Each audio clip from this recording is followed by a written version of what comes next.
touching, the physical act, is out of style. That also extends to words of affection.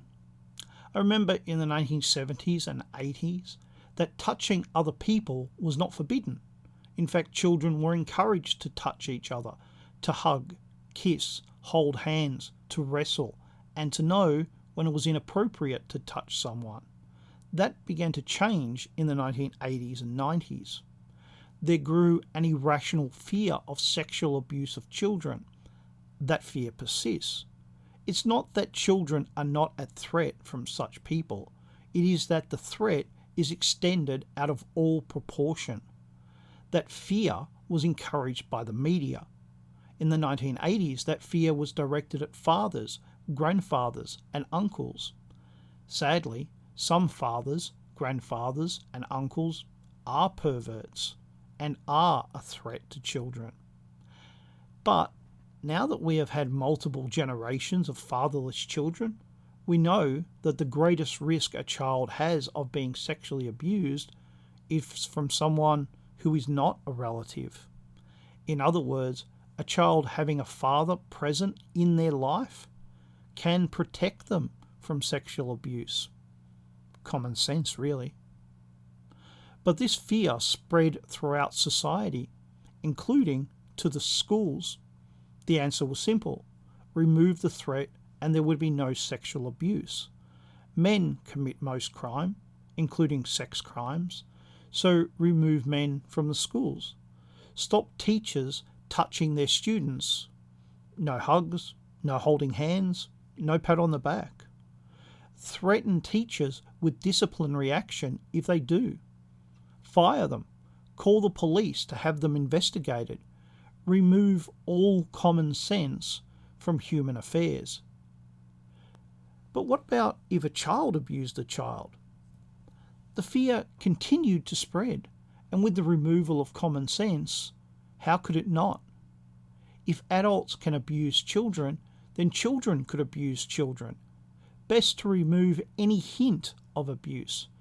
Children could now not touch other children. Normal human contact, a basic need, particularly for a child, was made into a crime, or at least treated as if it was a crime. Something unwholesome, something unnatural, something perverse. Yes, what was done was perverse. To treat something natural as something unnatural is perverse. We must follow the rules that are designed to protect children, even when these very laws do them harm. It is important for children to learn how to treat other people, and it's important that they learn these things as children, not once it's too late. We must not think that these ideas are simply people being overzealous. It exists by design. The fear was spread on purpose, and it continues to be used as a weapon. If you say children should be touched, it's taken as something sexual.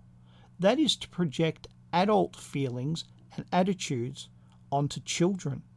Children do not possess such thoughts or feelings. Children need touch. They need to have their minds and their bodies engaged. They need to experience the world and their place in it. Of course, we would not be in this place if we had not handed our children over to the care of others. In schools and childcare, we must trust that our children, who remain out of our sight and out of our ability to protect them, are being treated right.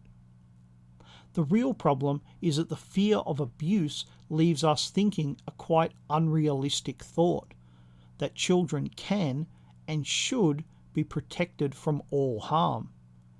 It is possible and reasonable to minimize harm, but to think it is possible or even desirable to stop all harm is madness. It's magical thinking, and magic doesn't exist. We must accept and acknowledge that there is a difference between harmless touching and inappropriate touching.